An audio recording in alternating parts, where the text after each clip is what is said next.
In June 2024, an Italian court published a number that the luxury industry had spent a century keeping private. It was the price Dior pays to have a handbag assembled. €53, about $57. That same bag sells in a Dior boutique for €2,600, roughly $2,780, 48 times the assembly cost. And the strange part is that this number becoming public was an accident.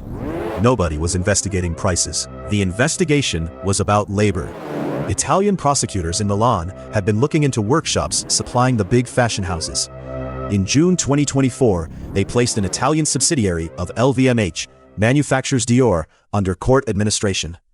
To explain why, the court had to describe the supply chain in detail. What was made where, by whom, and for how much. The pricing was incidental. It was evidence of something else. What the raids found was ugly.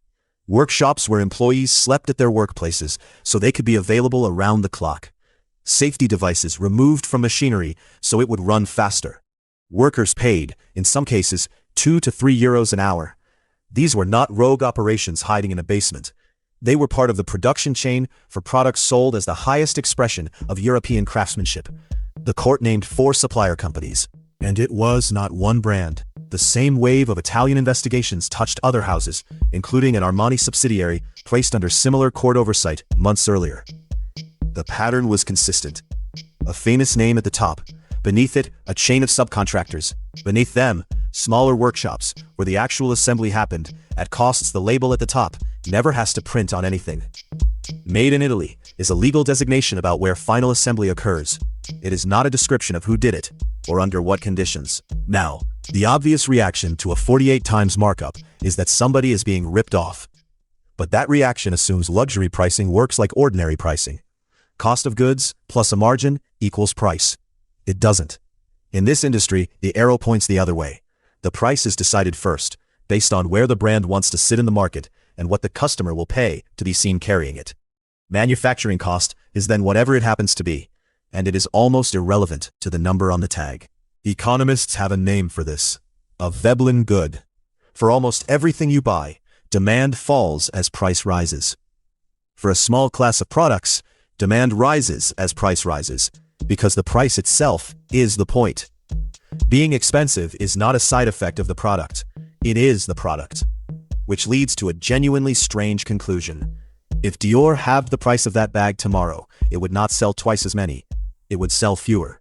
The expense is what people are buying. Hold on to that idea, because one luxury category tried to run this exact playbook for 80 years, built the most successful version of it in history, and then watched it fall apart in about 5. We will get to that. First, the most famous bag in the world, the Hermès Birkin. Estimates of what one costs to produce vary a lot, and it is worth being careful here. A viral video from a Chinese factory claimed about $1,400. An equity analyst at a major bank estimated closer to $800. Industry sources for a standard calfskin Birkin suggest $2,000 to $4,000.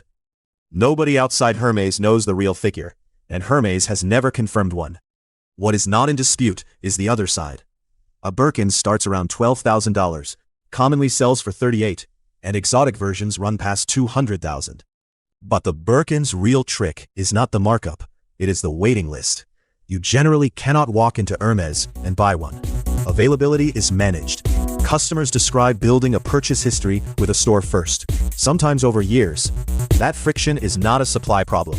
Hermès could make more. The scarcity is the product feature. Because a bag anyone can buy immediately is not the same object socially, even if it is identical physically. They are not selling leather. They are selling the fact that you cannot easily get one. Then, there is the steady climb of the prices themselves.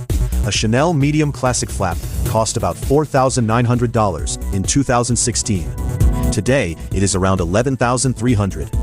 That is not inflation. Over the same period, general prices in the United States rose by roughly a third. The bag more than doubled. Chanel has raised prices repeatedly since 2020, in some years more than once. The stated reasons are usually raw materials, labor, and currency. Those pressures are real. Leather and freight did get more expensive. But they do not explain a doubling, because they are a small share of the final price. When a bag costs a few $100s to make and sells for $11,000, a 20% rise in material costs moves the tag by tens of dollars, not thousands. The increases are a positioning decision. Raising the price raises where the brand sits, and for a Veblen good, that can raise demand. So where does the money actually go? Not mostly into the object. It goes into the machine that makes the object feel worth it. Flagship stores on the most expensive retail streets on earth, which often lose money as shops and function as advertising. Campaigns, celebrity contracts, runway shows, magazine spreads, staff, packaging, the room the bag is handed to you in, and profit. Luxury conglomerates run operating margins that most industries would consider impossible. Which brings us back to a category that tried hardest and lost: diamonds.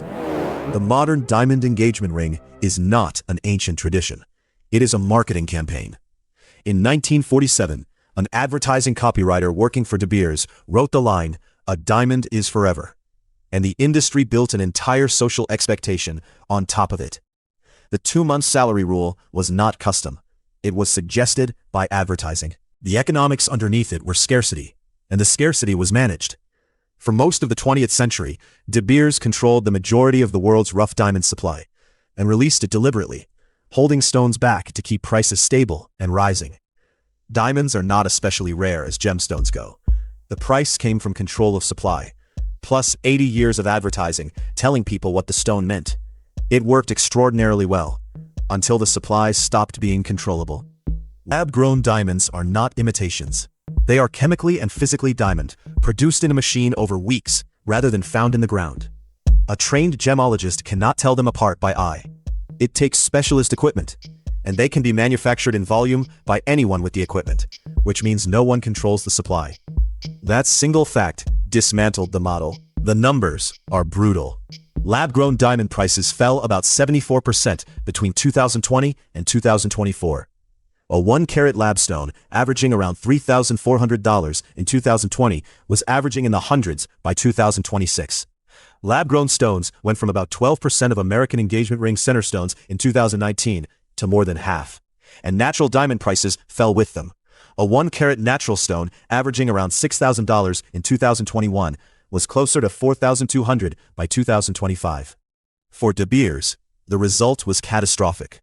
Anglo American, its majority owner, took a $2.3 billion impairment on the business in its 2025 results. Total write-downs across 3 years reached $6.8 billion. De Beers posted a $500 million loss for the year. It closed Lightbox, its own lab-grown brand, having discovered it was competing with itself in a market where the product it had spent 80 years selling as priceless could be made to order. The scarcity was the product. When the scarcity went, so did the price. So what does 48 times actually tell you? Not that luxury is a scam. People buy these things knowing roughly what they cost to produce, and the signaling they are purchasing is real.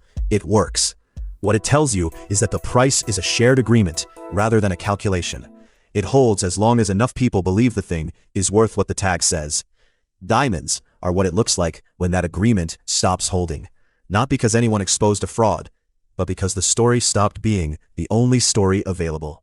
In June 2024, an Italian court published a number.